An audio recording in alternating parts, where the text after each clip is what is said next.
many of you are incapable of applying fertilizer on your farm without a tractor? Can everybody here use a tractor on their farm and use a mechanical way of putting on fertilizer? No. Well, I can't. I tell you, I can't, because my farm is like that, and it's really rocky, and there's no way you can put any equipment on it. And so when you apply your fertilizer, maybe you don't do it yourself, but the people that do it, what do they use? Coffee baskets? Picking baskets. Huh? Picking baskets. Picking baskets, right? Huh? Dos manos, tres manos. That's okay. That's a good way to do it. But you know what? That's really inefficient. It really is. Because, you know, it's really hard. You're going around and you're scooping up your hand and you're throwing it like this. Many years ago, when I was faced with the exact same problem, I thought to myself, there's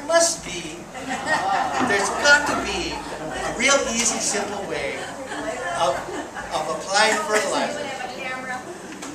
And before I even start this, I want to tell you, if you want to know any more on the details of this, if you go to the Kona Coffee Farmers website, there's a link to this where all the information is there that you'll need if you want to put this together. This I developed to work off the back of a truck, off of, you know, the tailgate of a truck, and it's so simple, it's unbelievable. I think in a coffee basket you can put 25 pounds of fertilizer, right? Max. Yeah. So you know what? They put in 25 pounds and they walk off and they fertilize, then they're done. They walk back to the truck, get the other one. I could put 50 pounds in here one time. A whole 50 pounds. Okay? Then, see this shoulder strap here? All I do is I take it and I close it up like this. Like that. Okay, now you have to understand that this is like this. Then I come over here, and I put it on my back like this, and I stand up.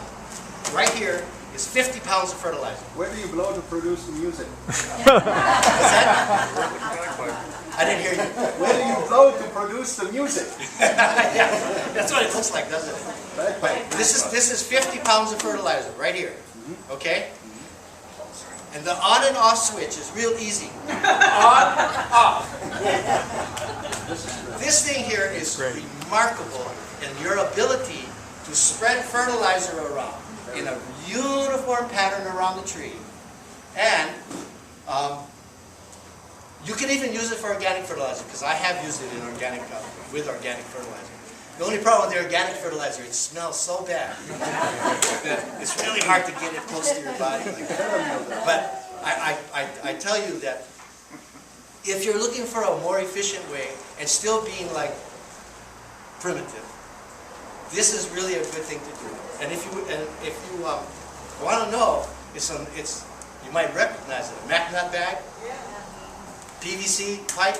I think this is 1.25 inches. And you want to get thin wall.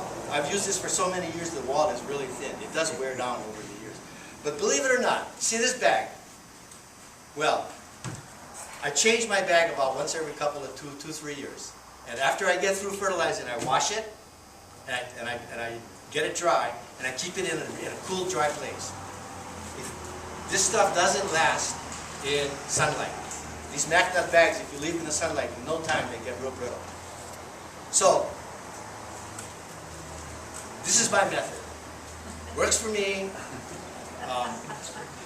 You know, it hasn't been widely accepted. And for the life of me, I don't understand why. But that's okay. So, the other thing I want to point out, I really want to point this out, and we're talking organic fertilizer. Excuse me, inorganic fertilizer, but even organic fertilizer. When you're fertilizing your coffee trees, do not think that you should put a ring around your tree, you know, just right around the tree. First of all, in organic situations, that much fertilizer, that concentrated in that area, is like a poison. Seriously, it's like a poison. You end up killing all the organisms in that area and earthworms and everything. So what you want to do, what is something to think about is, What you want is a uniform pattern around your tree. Understanding that the trees, their roots go out quite some distance. So it's not like right around the tree. I try not to put any fertilizer within a foot of my trunks. Okay, I have all kinds of questions. I'm just curious what you or anybody, how old do you think a tree is before the roots just all become everywhere? How old? Yeah, because that is, you know. It doesn't, yeah, it takes a few years to develop, but I would say, 20 years? but no.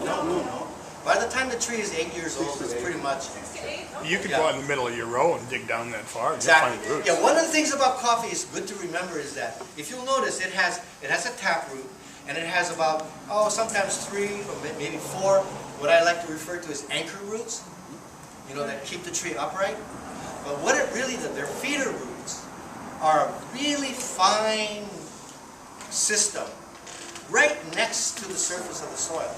That's why when we get little rains, the coffee can pick it up right away. It's not a deep-rooted tree. It's actually a shallow-rooted tree. Or it's not even a tree, I guess. A bush. Okay, questions? Ron? Yeah. Bob, could you explain some of the percentages of the like nitrogen, the different elements in the fertilizers, the different types? Okay, this is what I do, and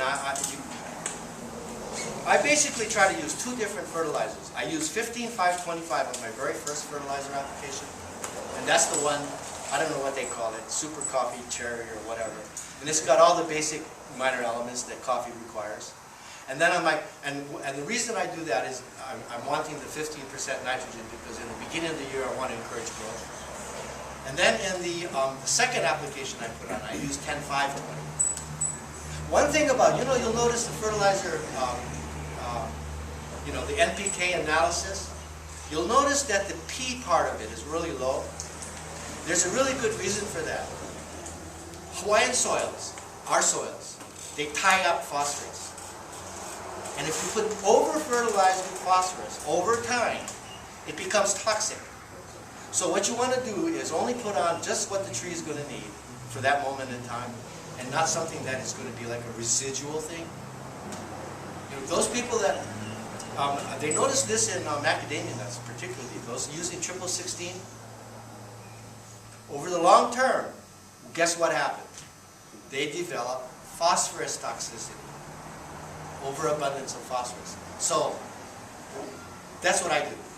And if I could, I would actually try to get a fertilizer that had a little less potash in it. Instead of having 25 on all of them, I would think that even 20 or even a little less would be good. What was the second formulation? 10-5-20. But you know what? And the first? 15-5-25. And there's like 12-8 something. I mean, there's all kinds of little different numbers. But basically, what you're looking for is NPK. And you don't want to put on too much nitrogen. And even though it says, what the analysis is, really what's important is the amount you put on the ground. If you put on 15-5-25 and you put 100 pounds of fertilizer down, that's 15 pounds of nitrogen. But if you double it, you put on 30. So the analysis is relative, I would say. What do you think you spread per plant? I hate that question. Okay. How long does the bag last? I promise you, next time I fertilize, I'll try and keep track of that. Let me think about that. I can do about 50 to 60 trees with 50 pounds of fertilizer.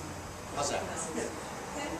So I would say I put on maybe about 1 pound to 2 pounds per tree. Max. A pound is a lot. Yeah. Per year, per application. But don't forget, it's spread out all over. So it's really hard for me to say because I'm spreading out my fertilizer interrow and everything. Oh, the whole entire acre. Pretty much. That's right. Pretty much. Yeah.